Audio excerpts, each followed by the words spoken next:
আজকে মহান আল্লাহর শুকরিয়া আদায় করছি যে মহান আল্লাহ রাব্বুল আলামিন গত বছর এই দিনে এই ঈদগাহতে একটি রক্তক্ষয়ী সংঘর্ষের সম্ভাবনা ছিল।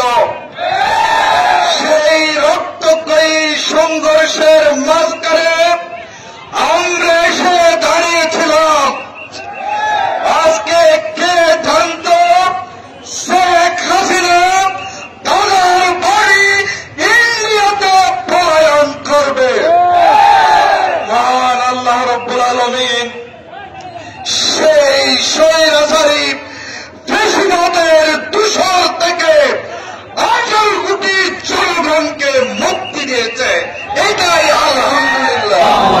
আমরা বিগত একটি বছর পূর্বে 5 আগস্ট এদেশের জুলাই বিপ্লবের ছাত্র জনতার গণঅভ্যুত্থানে তৎকালীন সময়ের স্বৈরাচারী শেখ হাসিনার পতন ঘটিয়েছিলাম।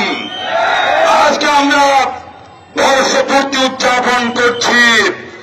সংগ্রামী ভাই সব, আজকে এই বর্ষপূর্তিতে সেই জুলাই বিপ্লবী যারা জীবন দিয়েছে, এই দেশের তৌহিদি জনতা, ছাত্র সমাজ, শিশু কিশোর থেকে শুরু করে আবাল বৃদ্ধ বনিতা, আজকে আমরা তাদের আত্মার মাত্রা কামনা করছি। সেই যুদ্ধে যারা আহত হয়েছে, পঙ্গু হয়েছে, এরপরে যারা চিকিৎসাধীন রয়েছেন, আমরা তাদের আশুরূপ মুক্তি কামনা করছি, তাদের সুস্থতা কামনা করছি। আপনারা দেখেছেন বিগত দিনে এই দেশে জামাত শিবিরের উপর, ইসলাম প্রিয় তৌহিদি জনতার উপর এই দেশের ফ্যাসিস্ট আওয়ামী সরকার এমন কোন জুলুম বাকি রাখে নাই, যাদের উপরে করা হয় নাই।